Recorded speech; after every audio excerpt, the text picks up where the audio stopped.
Today I wanted to do some exercises for wrist mobility and ultimately wrist strengthening.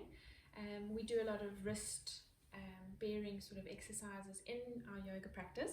So if we just start off either sitting in a comfortable position or kneeling up and placing two blocks underneath your buttocks into a seated Virasana position. Just make sure it's comfortable. This is not about how we're sitting so much as it is about what we're going to do with our wrists. So if you feel any discomfort, as in intense pain or any tingling or numbness, then please make sure that you stop. So just be aware of what messages your body is sending you. And then what I just want you to be conscious of is your alignment. So in all your yoga exercises, often if you start to feel pain, that's a sign that your alignment is not correct. So make sure that if you need to record yourself or take photos of yourself, it could actually really help your performance and try and relieve some of the pain. So the first thing I wanted to do is just sitting up nice and straight. Make sure that your spine is nicely extended and your chest is open. Nostrils are parallel to the floor. Take both of your hands. Let's stretch them nicely, feel as if you're stretching into every single fingertip. And then this is actually an exercise that they teach for ballet, but it's really good. It helps with hand-eye coordination as well. So taking your forefinger to your thumb, then your next finger, your middle finger, then your ring fingers, and then your pinky. So we're going to do a few of those. This is just starting off. Remember that you can't expect your wrist pain to go away if you're not mobilizing the wrists, and that's important for any sort of injury. Once you've had your initial sort of treatment, just continuing pushing your fingertips towards your thumb. If you're having treatment for any sort of injury, at some point there is going to be a point where we need to start getting those injured muscles a little bit more mobile, and you can see it even with elderly patients. They encourage them to stay mobile because that helps to keep your body functioning at its optimum level. And because your body is such an intricate system, it relies on every single system to play an important role. So if you can get your fingers together, it's even a nice exercise. Okay, so these are called finger taps. So it's just, you can keep doing as many as you'd like. It's a nice way to just warm up the hands, and you can even apply a gentle sort of pressure onto when the fingers are touching, and you can actually feel it start to activate in your wrists. The next thing I wanted to do is, if you take your hands together into Namaste and then interlace your fingers nice and tight, make sure that you're pushing your palms together, and then we're going to do a sort of figure 8. Now you'll start to feel maybe a little bit of clinking and creaking in those wrists, sometimes even the fingers, but what's important to remember here is to try and use only your hands. So try to be conscious of keeping your shoulders down and away from the ears, and just get those wrists moving nicely. If you feel pain, as I said, then please stop. This is an exercise or little program that's designed to try and help you increase mobility, so we don't want to cause any additional injuries. Okay, then what we're going to do is we're going to you can release the hands, do a little stretch if you'd like, or keep them clasped, and then you're going to inhale, and as you exhale you're going to lift up your arms and then stretch those fingertips away. Try and keep them connected as much as possible, so not to let them flare out too much. Take your shoulders away from your ears and just stretch, and we're going to bring them back. Inhale and exhale as you stretch them out again. Inhale, exhale, bring them back. Inhale, exhale, take them up and stretch. You can even feel each finger starting to get a nice stretch. And obviously the more mobile and the warmer your body is, the less chance you would get further injury. So what happens is, when people get injured, they tend to just shy away from any movement that involves those injured parts. So it's important to remember that these parts need to be kept mobile. And releasing the hands down to legs, what I want you to do is just lean forward slightly and place the tops of the palms onto the mat. Now this is quite an intense stretch, so just be aware of it. Try and push all your fingers down flat onto the mat. Keep your shoulders away from your ears. Keep your stomach in. Remember, with yoga, we're always involving the entire part of the body and not just focusing on one movement. So we're just going to stretch it out like that for a few moments. So maybe do a count to 5.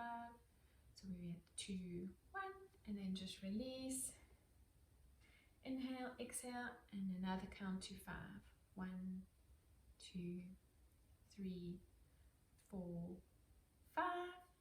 Okay, and then we're going to release that. You're obviously welcome to do as many repetitions of these as you'd like, whatever makes you feel comfortable.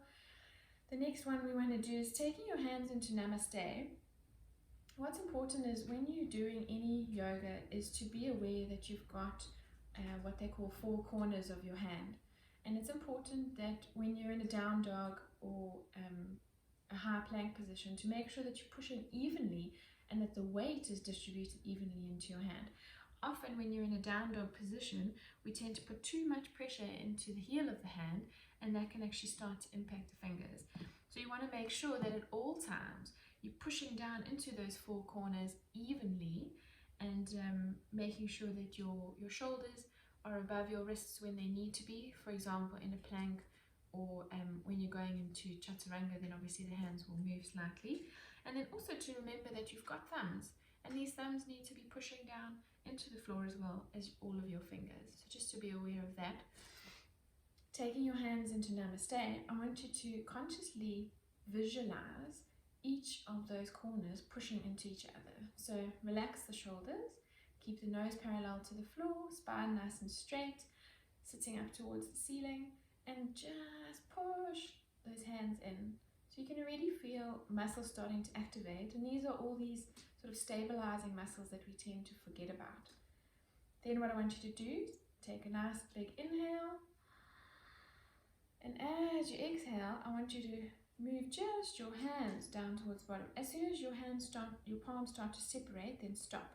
So you're using this as a way to put pressure on your wrists without putting your whole body onto managing your wrists, and then coming back up into a nice even Namaste. Inhale and exhale, pushing that downwards action. As soon as they start to separate, then just hold it there. Coming back. 2 more. Inhale, exhale, down. Coming back up.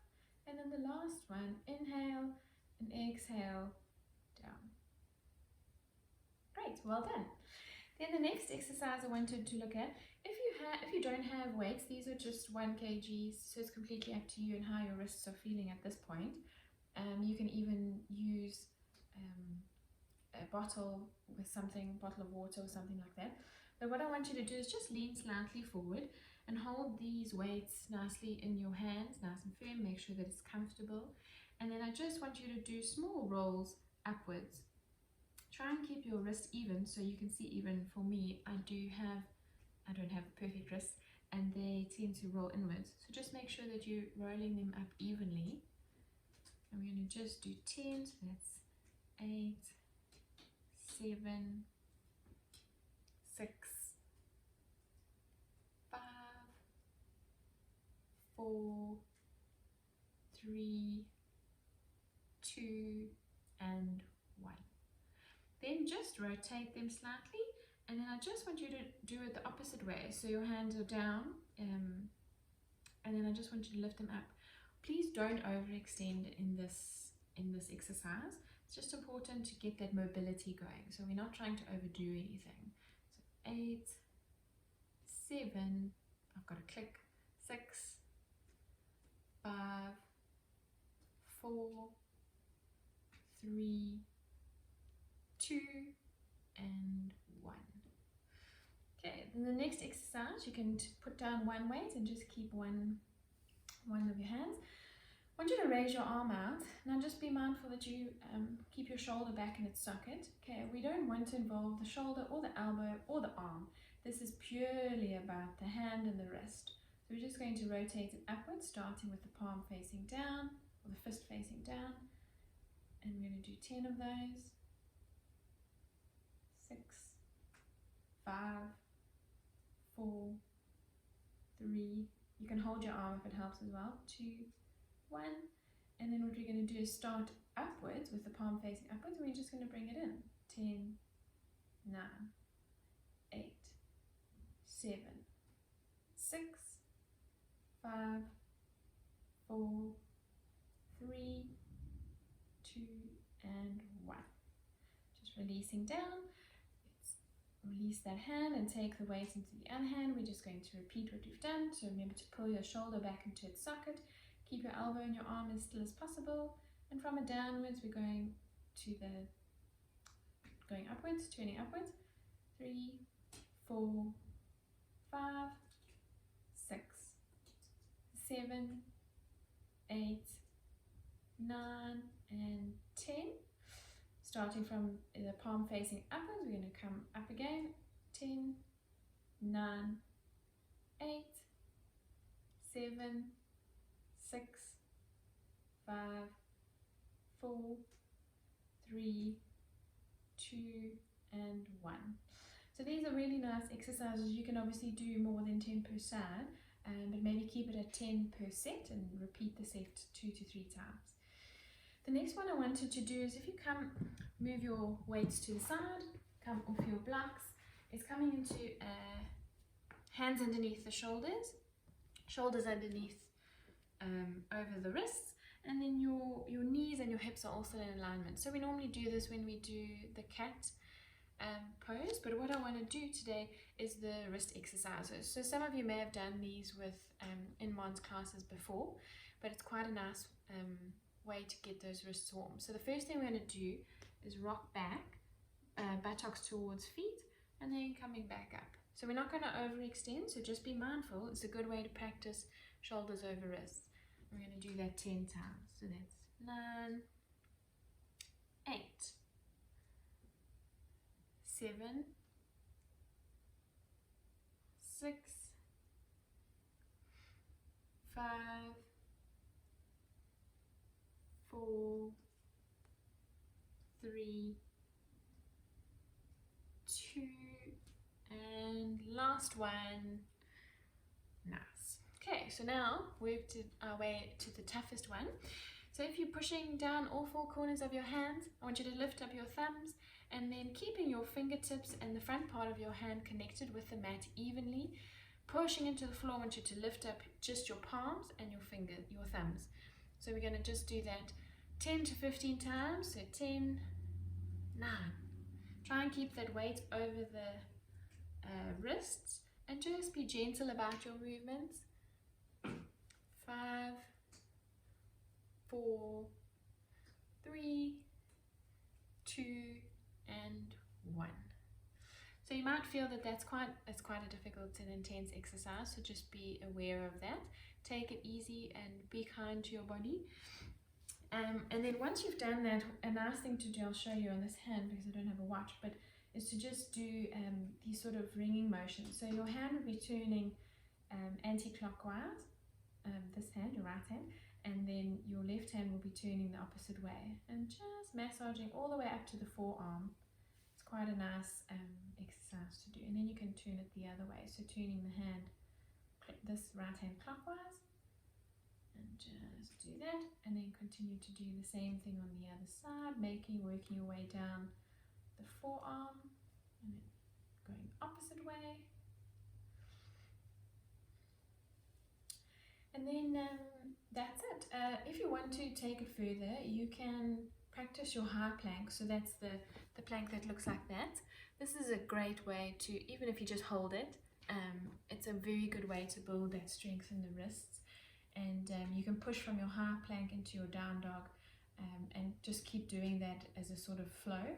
And you can add in some chaturangas if you'd like. And then of course, one of the most important and exciting ways to build strength in your wrists is to practice those handstands. So even a 90-degree handstand can be incredibly tough on the wrists. So yeah, it's a good way to get that strength built up. Just be mindful that alignment is very important. So if you don't have the correct alignment, rather come back down and go back up again when you're ready. Thank you so much. Namaste.